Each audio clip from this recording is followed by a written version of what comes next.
感恩南无大慈大悲救苦救难广大灵感观世音菩萨摩诃萨，感恩诸位佛菩萨及龙天护法菩萨，感恩恩师卢军宏台长，感恩师兄们。Jika dalam sharing saya ada kata-kata yang tidak sesuai dengan aturan dan ajaran Dharma, mohon Kuan Yin Pusa dan Hufa Pusa welas asih memaafkan saya. Saya dari Batam, di sini saya mau berbagi kesaksian. Dengan berikrar bervegetarian seumur hidup, anak saya sembuh dari penyakitnya. Pada tanggal 7 Juni malam, anak saya memberitahu bahwa di bagian pipinya ada satu benjolan. Katanya benjolan itu sudah ada beberapa hari yang lalu. Karena tidak merasa sakit, jadi dia tidak kasih tahu. Saya mencoba meraba benjolan tersebut, terasa sangat keras seperti batu. Pada umumnya, yang terjadi pada anak-anak, kalau panas dalam bagian pipi bawahnya akan bengkak. Tapi benjolan yang ada di muka anak saya letaknya pas di sebelah telinga, bukan di bawah pipi. Kami mencoba cek di internet untuk mencari tahu benjolan ini berbahaya atau tidak. Setelah menemukan gambar yang letak benjolannya sama persis dengan anak saya, kami membacanya bersama. Saya mulai khawatir karena di bawah gambar tersebut tertulis 70 hingga 80% adalah tumor dan satu-satunya cara untuk sembuh adalah dioperasi. Saat itu dalam pikiran saya sama sekali tidak terlintas ke dokter karena di saat pandemi sekarang ke rumah sakit itu sangat berbahaya. Dengan tenang saya bilang ke anak saya, tak perlu khawatir, ini paling peradangan. Seandainya terjadi apapun, kita tak usah cemas, kita punya Kuan Yin Pusa. Pusa pasti akan menolong kita. Keesokan harinya, suami saya membeli obat herbal untuk penghilang panas dalam. Dan saya juga bantu oleskan aloe vera. Tapi tak kunjung kempes juga benjolannya. Benjolan itu semakin keras dan pipinya mulai bengkak, tapi tidak terasa sakit. Di hari berikutnya, saya pergi ke Kuan Yin Tang melakukan kegiatan penggantian buah dan bunga persembahan. Jadi sebelum berangkat, saya tetap pesan banyak minum dan oles aloe vera.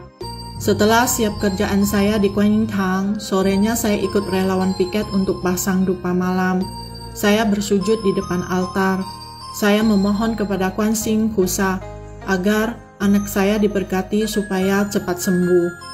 Dan juga memohon kepada Pusa, apabila hari itu apa yang saya kerjakan di Kuan Yin Tang terdapat jasa kebajikan, mohon Pusa berwelas asih mentransferkan jasa kebajikan ini ke anak saya agar karma buruk di pipinya bisa cepat terurai. Juga memohon kepada Nancing Pusa agar bisa mendapat cara terbagus untuk pengobatan penyakit ini. Malamnya saya pulang ke rumah. Tidak tahu kenapa, saya bertanya kepada anak saya, apakah kamu masih ingin berikrar bervegetarian seumur hidup? Karena sebelumnya dia sudah pernah ada keinginan ini, tetapi karena saat itu dia baru berumur 11 tahunan. Dengan sangat kurang bijaksana, saya melarangnya. Jadi akhirnya hanya berikrar sebulan 2 hari. Tanpa ragu dan dengan sangat senang dia mengatakan mau. Karena besoknya Cui, saya ajak dia ke Kuan Yin Tang untuk berikrar. Setiba di Kuan Yin Tang, kami berdua bersujud di depan altar. Saya membimbing anak saya untuk berikrar dan memohon kesembuhan kepada Kuan Yin Pusa. Dan saya juga berikrar Xiaofangzi untuk penagih hutang karma anak saya. Dia bersujud membaca Li Fo Ta Chang Hui Wen di depan altar untuk pertama kalinya. Perasaan saya sangat terharu dan sekaligus sangat bersyukur. Dengan usianya yang memasuki 14 tahun, anak ini sudah bisa bervegetarian seumur hidup. Sedangkan saya sendiri perlu waktu yang lumayan lama baru berani berikrar full vegetarian.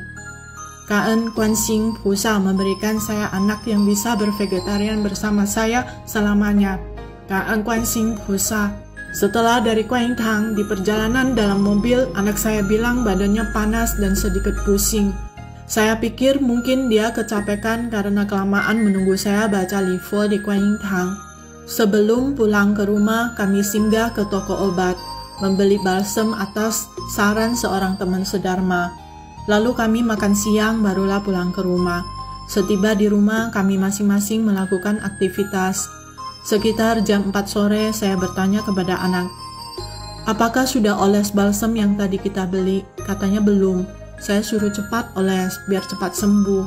Dan keajaiban terjadi. Kaan namo tatsu tabe kuansing pusa yang sungguh maha welas asih. Benjolan di pipi anak saya menjadi sangat kecil dan hampir tidak bisa diraba lagi. Dan keesokan harinya sembuh total. Benjolan di muka anak saya hilang sama sekali. Kaan kuansing pusa. Hanya dalam beberapa jam setelah berikrar, benjolan yang tadinya masih keras hampir tidak bisa diraba lagi. 4 pusaka Sing Ning Famen benar-benar manjur. Kaan Master Lu yang tidak mengenal lelah dalam membabarkan Dharma. Kaan Kuan Sing Pusa sudah memberikan ajaran yang begitu bagus kepada kita.